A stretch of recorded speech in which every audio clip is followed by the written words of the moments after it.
Magandang araw ho sa inyong lahat. Ako po uli ang inyong abang lingkod, JDB. Okay, so pag-usapan natin ngayon ito, si Senator Win Gatchalian. Okay? Um, Doon sa isang interview, sabi nga ni Senator Gatchalian, eh, ang gusto lamang, this was July 2 ha, July 2 yung sabi niya na gusto niya kay Mayora lumantad at ibulgar na lahat, aminin na, ibulgar na lahat kung sino-sino yung kanyang, yung kung ano yung kanyang mga nalalaman, diyan po sa operation ng Pogo, okey. Pero ang kapansin-pansin po dito mga kapatid, pagkatapos nung, June, I guess basta June 26 ata yoon, na nagkaroon ng, tawag diyan, nagkaroon ng, um, may hearing pa nun, pangatlo yata yun, hindi niya na ito dinaluhan. 'Di ba? At, yun na nga nung hindi niya ito dinaluhan, naku, eto, June 26, okey? June 26 'yan. Eto yung hindi niya dinaluhan, tapos may nakakita sa kanya, may video, may nag-upload na siya po ay nung araw na yun, nung mga oras na yun naghi-hearing, siya ho ay sumakay ng helicopter. At eto naman po ang aking napansin dito kanina, ang sumalubong, etong lalaking ito, staff ito ni, Castillejos, Mayor, Jeffrey Conghun, dating kongresista.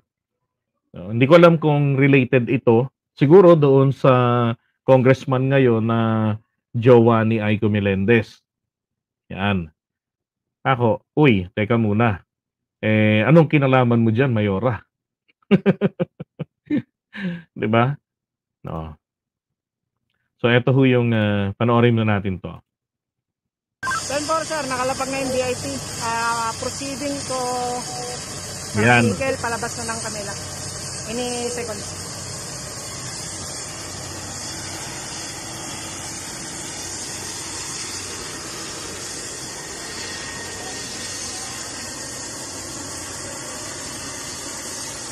Di ba? Grabe, So, again, eto, dapat dito matanong rin dito ng Senado, ano ang, um, kailangan ma-confirm nila, sila Mayora ba talaga yung nag-helicopter na yan, na pumunta pa ng, Castillejos, 'di ba? Confirm daw po yung video na yan, Kasi may nag-dispute din doon sa nag-post nito. Sinabihan siya ng fake news yun, pero hindi confirm daw po talaga, 'di ba? So kailangan maimbestigahan ito. Bakit, ah, siya sumalubong doon, bakit doon lumapag yung helicopter, 'di ba? Tapos, eto biyahe papuntang Manila yung sasakyan, 'di ba?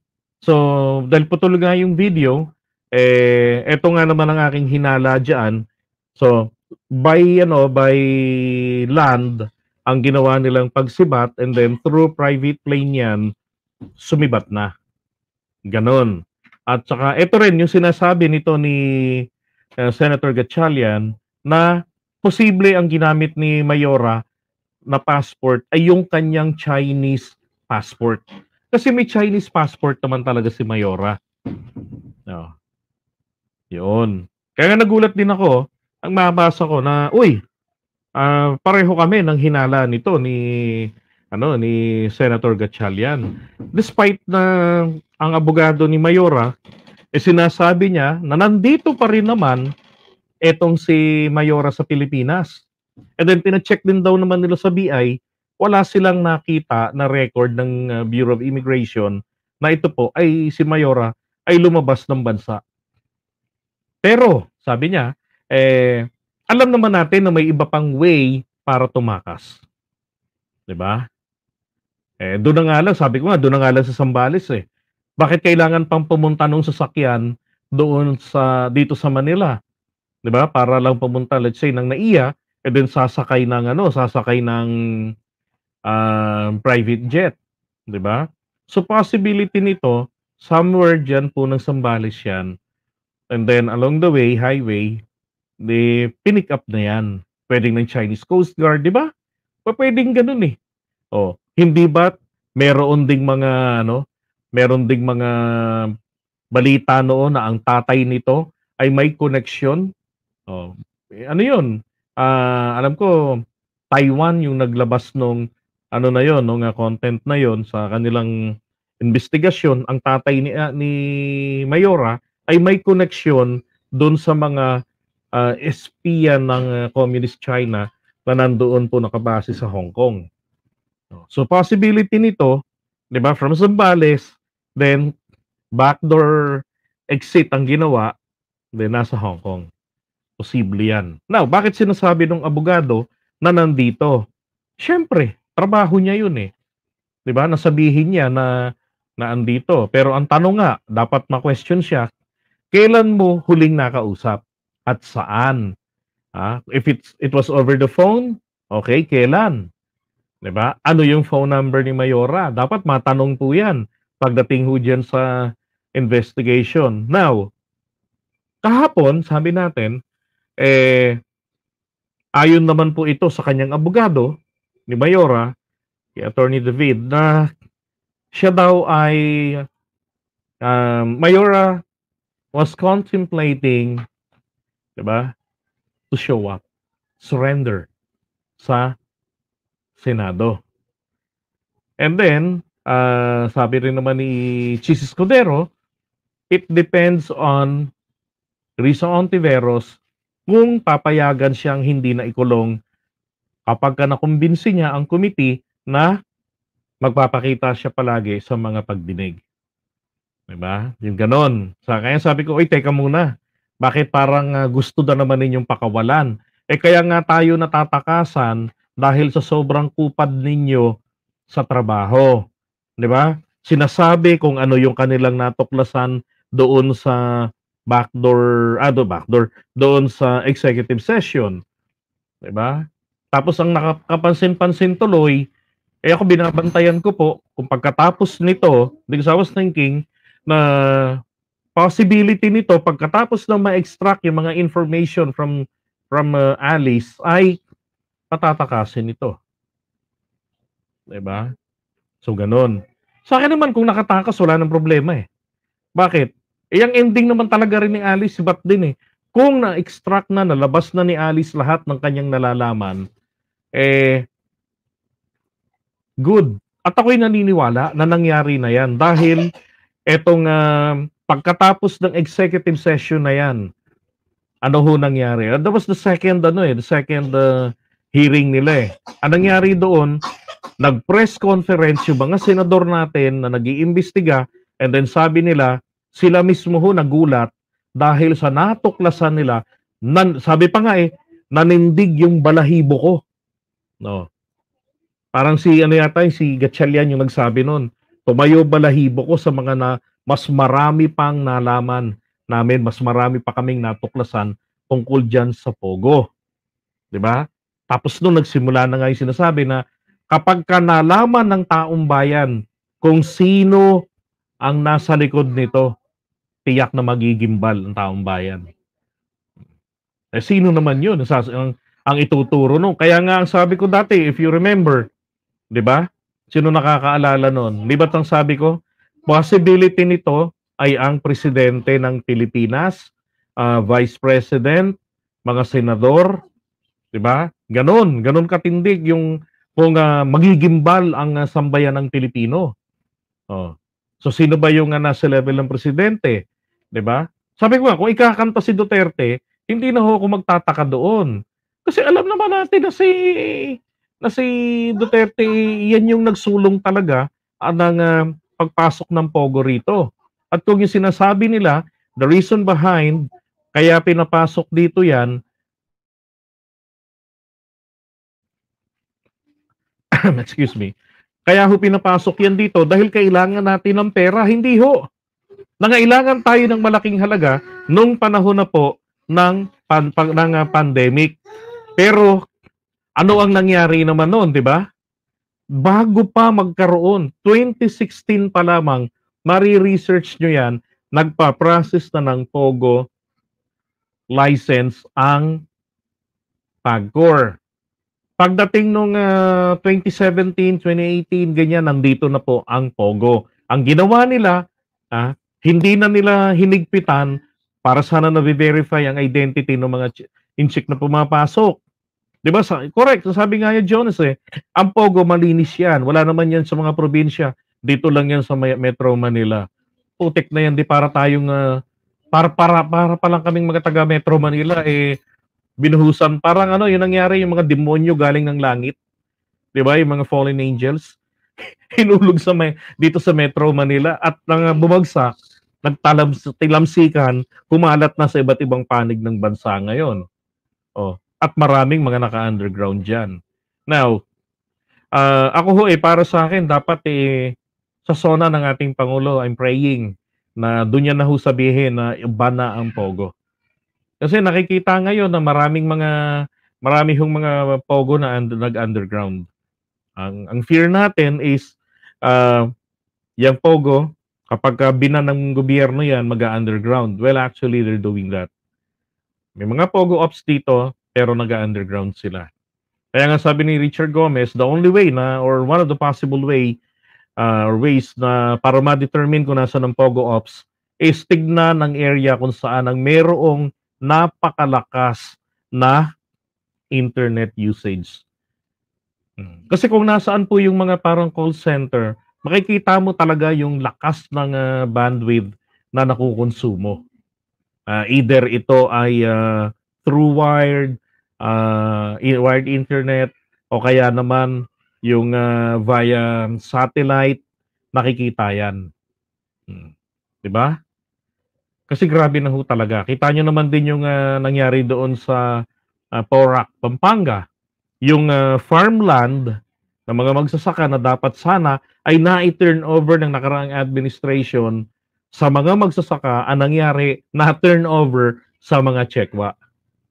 At nagkaroon ng fairy tale na mga facilities doon na napakaganda naman talaga. And I was actually reviewing the video kanina ng kuha doon sa loob at saka yung aerial view nito. Ang ganda. Sinong mag-aakala na yun pala ay farmland ng mga magsasaka? Diba? And again, ako po, hindi pa rin nagbabago ang aking paniniwala na wala na rito si Mayora. But again, what I'm praying for is sana ho mali ako na wala na si Mayora dito. Yun ang aking gustong mangyari. Na siya po ay humarap sa susunod na hearing sa July 29. Diba? Para mas marami pang maitanong sa kanya. At baka mas marami pang matuklasan, 'di ba? Kung possibility na gagawin siyang state witness, why not? Kaysa naman sa i-deport na lang natin. Kasi pag kinasuhan 'yan, mag-serve dito ng sentensya, 'di ba? Alam mo naman ang China. Ang POGO ho, mga kababayan. Ang fear nga nila, posible sa justice system natin, may influence na rin sila. Paano pagka nagka-leche-leche ngayon? Di ba, sa mababang korte, sa RTC, hinatulan ka agad, tapos apila, binigyan ng chance na mag-bail, kahit na non-bailable yung kanyang offense, di ba? Alam nyo na, pag sinabing pwede kang mag-bail, di ba, mag-bail ka dyan sa RTC, ibig sabihin, mahina ang ebidensya. Di gawin na nating state witness, pakinabangan na natin. Diba? Ma-extract na. And then yung nakikita na nila rito na koneksyon dito kay Duterte, so mas mainam kung mismo straight from sabi nga, straight from the horse's mouth, diba? Straight from her. At maipaliwanag niya rin yung picture nila doon sa bahay ni Duterte kamakailan lang, diba? Di mas mainam yun. So yung kahilingan ni Duterte na huwag siyang litisin sa ibang bansa, dito lang, matutupad. Diba? Mauuna sa ICC. Diba? Kaysa naman sa ganyan, sobrang bagal nila, gagawin ng mga politiko, press con. press conference, sasabihin kung ano yung susunod na aksyon. Eh, di natutunugan tuloy. Ulitin ko lang, kung nandito sa Pilipinas, let her be the state witness. Yun din naman ang sinasabi nito ni Gatchalian, eh. Sabihin niya na yung mga nalalaman niya, and then para yung mga possible cases na isampa sa kanya, eh, ma-mitigate, hindi na maging gano'n kabigat. Ibig sabihin, possibility nito, babasahan siya ng sakdal, tapos i-de-deport na 'to. Gano'n, 'di ba?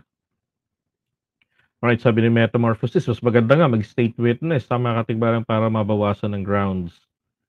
Ang Chinese mas gusto pang magpakamatay kaysa magsabi ng totoo dahil sa kahihinatnan nila. Okey. Kailangan talaga i-total ban na ang pogo kasi kung magpapatuloy o magpapatulong pa sa mga mayor at sa PNP para matigil ang pogo, siguradong pagkakapirahan pa muna yan ng mga mayors at PNP bago patigilin ang pogo. Alam niyo, napansin ko rin yan, pagdating rito sa may pogo, Porac Pogo, mismo yung judge, binawi yung kanyang search warrant na in-issue. Tapos nung nag-release ng panibago, merong number of days allowed lang. Bakit? 'Di ba? Bakit gano'n? Why so very restricting dun sa subject? Ang laki-laki ng facility, dapat dun malaya silang makapag-investigate. Dapat nga yung korte sumasama ron yung judge, 'di ba, para nakikita niya rin yung lugar mismo. Kumbaga nare-recreate sa kanyang isipan, mas maganda makita niya rin nung actual yung lugar. Yan, dapat nga kasi nung time na nagkaroon ng malakas na ebidensya diyan kay Guo, dapat naglagay na sila ng security na bantayan na siya at nakatimbre na dapat sa immigration para di makatakas. Yun nga, ang tanong nga, dumaan ba ng immigration? 'Di ba baka backdoor yung ginawa. Hmm. Nasa Davao ang base ng Lord of Pogo sa Pilipinas. Kaya si Alice Guo nakatakas pero ang lahat ng ari-arian niya na nandito sa Pilipinas habang buhay nang hindi makakatakas. Correct. Forfeit, mase-sequester ng gobyerno 'yan. Kaya nga yung mga relatives kako na namatayan diyan sa Pogo, then they can file, puwede sila mag-claim ng, compensation, and then yung mga ari-arian ni Alice, doon kukunin yung compensation sa kanila. Okay, so iwan muna natin ito and then abangan natin yung susunod na kabanata. Pero natutuwa lang ho ako rito kasi meron na pong isang senador na nag-i-investigate nito ang kumukumpirma na rin ho sa ating paniniwala na eto hong si Mayora Alice Go, wala na sa Pilipinas. Siguro pagkakataluhan na lang namin dito, pinatakas ba dahil marami ng ikinanta nung executive session and everything was just a drama, o talaga lang tumakas? At isa rin ho sa dapat nilang, tingnan dito ay eto hong video na 'to. If this video is fake, sino yung babae na yon na, 'di ba, na galing ng helicopter, 'di ba? Para malinaw lang. At kung ito naman po ay, talagang, authentic na merong, puncture holes, then saan nagpunta yung sasakyan, 'di ba?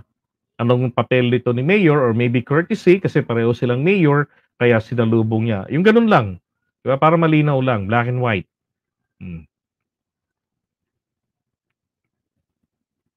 Yep, nagkaroon ng executive session. Ay naku.